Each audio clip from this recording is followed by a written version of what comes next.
Hi there. I'm Adam Parrish from bridgewinners.com, and this is part two of my series on learning to play bridge. So I want to start today with a brief review of what we talked about in the last video. So bridge is a game for four people with two partnerships sitting across the table from each other, north, south, and east, west. The play goes clockwise around the table for 13 tricks. A trick is one card from each player. Everyone has to follow suit.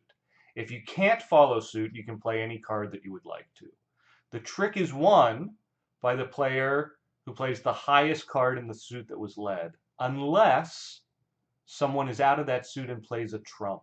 If a trump is played, then the highest trump card played on the trick wins the trick. And whoever wins the trick plays to the next trick. There is a contract. At the beginning of the hand, a contract is decided, and the contract specifies what the trump suit is and how many tricks need to be taken. The side that chooses the contract, who gets to choose the trump suit, is called the declaring side. One member of that partnership plays the hand, and their partner is the dummy. Their hand goes face up on the table, and everyone gets to see it. If the declaring side fulfills their contract, meaning they said they were going to take 8 tricks and they do take 8 tricks, they get points. They have succeeded. If they don't, the other side, the defenders, get points. And so we talked about whist, which is basically what we've talked about here, which is just setting a contract and playing the hand out. And I suggest that you go to sinray.com and check out their whist game, which I really like. I also want to introduce you to the Kida app, Kida. It's on Android and iOS.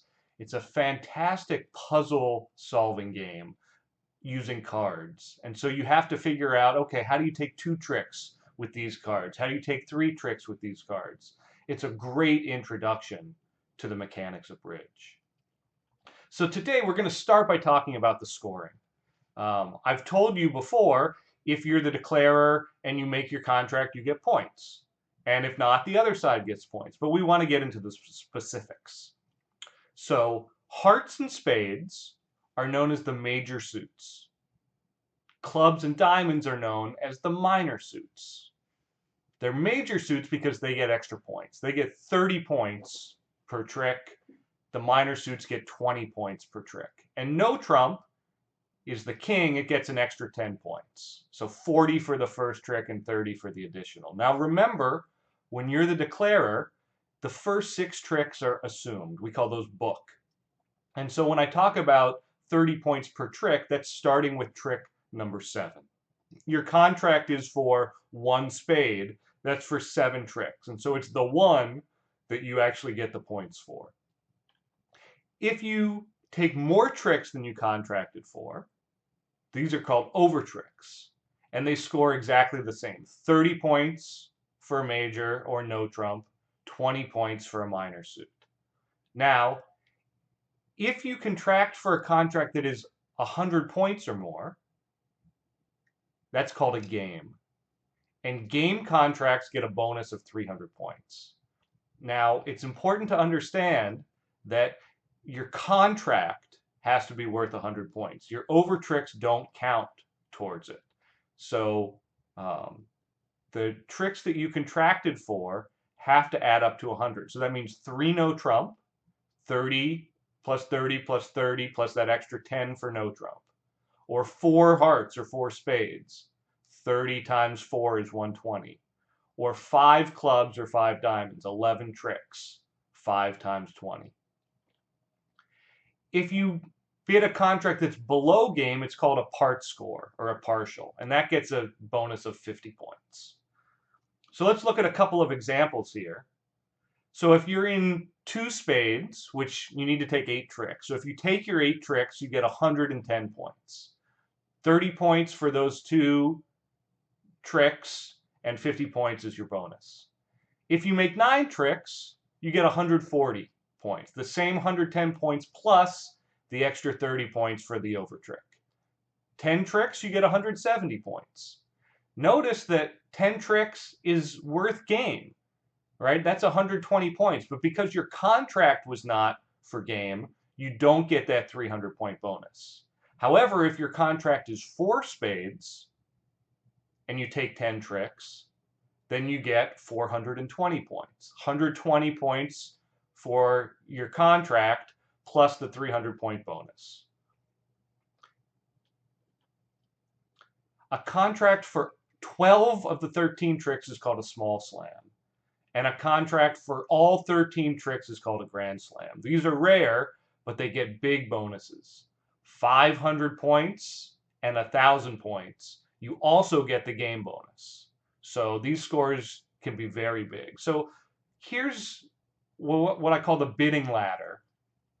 And you can see the different levels here. So we have the part score level at the bottom. 1 club, 2 clubs, 3 hearts, 4 diamonds. These are all contracts that are worth less than 100 points. And then you have the game contracts. 3 no trump, 4 no trump, 5 no trump, 4 of a major, 5 of a major, 5 of a minor. And then everything at the 6 level and the 7 level is a slam and gets those extra big bonuses. So one of the key strategy points is seeing that whichever level you're in, you want to be as low as you can, right? 2 spades, if your contract is 2 spades and you make 9 tricks, you get exactly the same score as if your contract were 3 spades and you made 9 tricks. The difference is if you make only 8 tricks, if your contract is 2 spades, you get points still because you made your contract. But if your contract is 3 spades, you don't. You lose points. Right? It's the same thing at the game level. 4 spades and 5 spades pay the same, but if you only take 10 tricks, 4 spades you made and 5 spades you didn't. If you do not make your contract, each trick under your contract is called an under trick. And you get minus points, or your opponents get plus points. You can think of it either way. They're 50 points for each one. But the defending side has the opportunity to double. Double says, I don't think you're going to make your contract, and the penalties go up. So normally it's 50 points every trick. If it's doubled, the first one is 100. And then you go down 2, it's 300. And then down 3, it's 500. And then each one after that is 300 points, 800, 1100. It can get big. Right? Remember that the bonus for a game is only 300 points. So if you go down a lot, you can be down 800, 1100, 1400. Though if declarer makes his contract when it's doubled, his score gets doubled. He gets an extra 50-point bonus. We call that for the insult. And here's the big thing. If doubling the contract puts you into game, now you get the game bonus as well. So here's an example. If your contract is 2 spades, that's worth 110 points. All right, 60 points for your contract and 50 for your part score bonus. But if they double you and you make it, now your 2 tricks at 30 a point are 60, but you multiply that by 2 because you're doubled and you get 120. Well, that's a game bonus. So you add 300 to that to get 420 plus your 50 for the insult. So you get 470. So doubling is dangerous because if they make their contract, they get a big bonus, but it can also be very lucrative if they go down and you can get a big penalty. Now the declaring side also has the option to redouble. If you double me, I can redouble and say, I think I am going to make it. And redouble just doubles everything again. So now if you're in 1 spade, you can get a game bonus because it's 30 times 4. And if you go down, everything gets doubled, 200, 600, 1,000. So now we're going to talk about evaluation, how we determine what contract to go for. Do we go for a part score? Do we go for a game? Do we risk a slam? And so the number one thing that takes tricks in bridge are high cards, right? Face cards and aces. We call these honors. Back in the day, you got points for them. It was silly. But if you hear the word honors, that's what it means. So we have a very simple point count system that helps us evaluate our hand. An ace is 4, a king is 3, a queen is 2, and a jack is 1. So that means each suit has 10 points in it, 40 points in the deck, and an average hand is 10 points. So what does that mean? Well, if we add the points of the partnership together, we can get a good sense of how high we should be. So 25 points, it turns out, is kind of the magic number for game. So if you have 25 points or more, you want to look for a game. If you have fewer than 25 points, you want to stop in a part score. 32, 33-ish points is the magic number for slam. So if you have 32 points, you want to look for a slam for that bonus. And 37 points, that's when you're talking about a grand slam. Of course, that's very rare. So we look at our bidding ladder again, and we can add our high card points to it. So these part score contracts at the bottom are going to be when we have fewer than 25 points. When we have 25 or more, we want to look for game. And if we get above 32, we're thinking about a slam. Now, of course, high cards are not the only thing that take tricks, right? When we have long suits, we can set them up. If I lead the deuce of clubs and no one has any clubs left, it's a winner, right? Similarly, short suits are valuable if there's a trump suit. If you lead a club and I don't have any and I can trump, that's a trick for me. The other thing is that our high cards, our honors, when they're combined, they're more valuable than when they're separate. If I have the ace and king of hearts, that's going to be 2 tricks.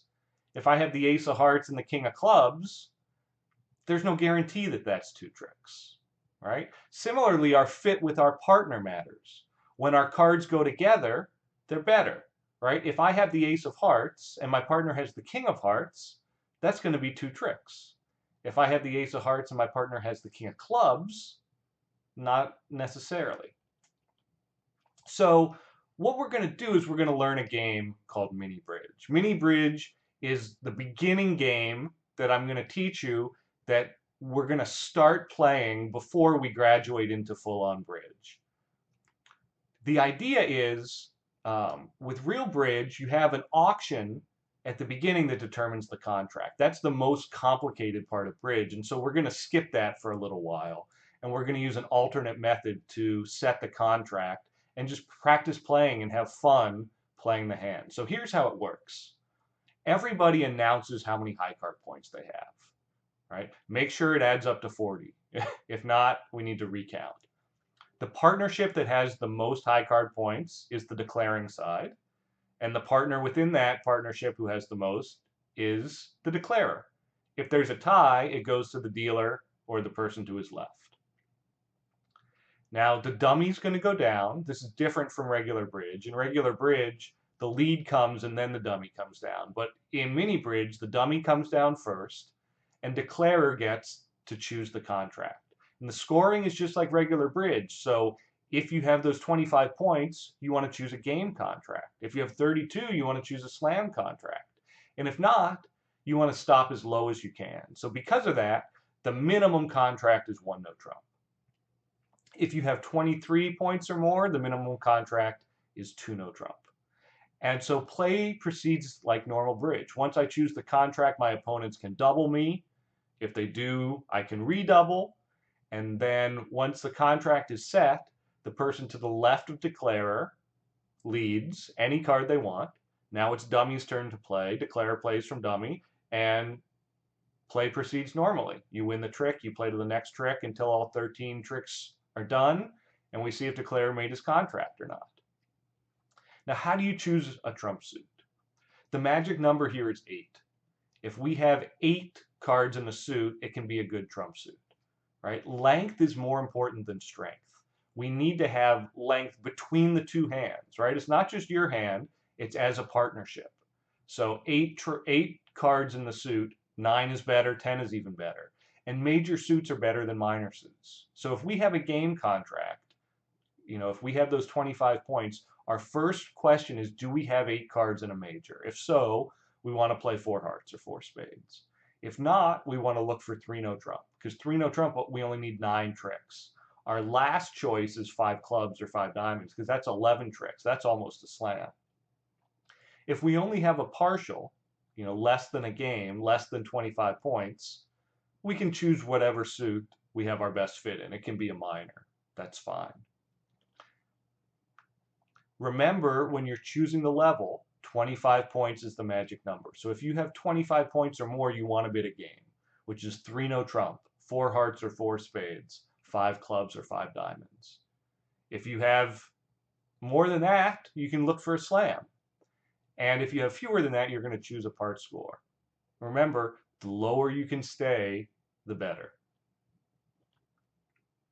So when you're playing mini bridge, you can play to some score, like you can play to 500, or you can just play 4 hands, 8 hands, however you want to do it. The point here is less about the score and more about learning the mechanics and just having fun, because playing this game is really, really fun. You're going to have a great time. Sinray online, sinray.com, which I sent you to play their whist game, also has a mini bridge game. And that's a great way if you're on your own to practice here. So that's our introduction here to mini bridge, which is the first step along the way to learning real bridge. And I love mini bridge. Mini bridge is fun enough that I can just play it with friends and have a great time. So I really want you to spend some time on mini bridge before you go on to the next lesson and get comfortable with the scoring, with the mechanics, with the dummy, and just playing hands, defending hands, because that's what bridge is all about in the end. So thank you very much. I hope you enjoyed it, and we'll be back with our next lesson in the next video. I'm Adam Parrish from Bridge Winners. See you later.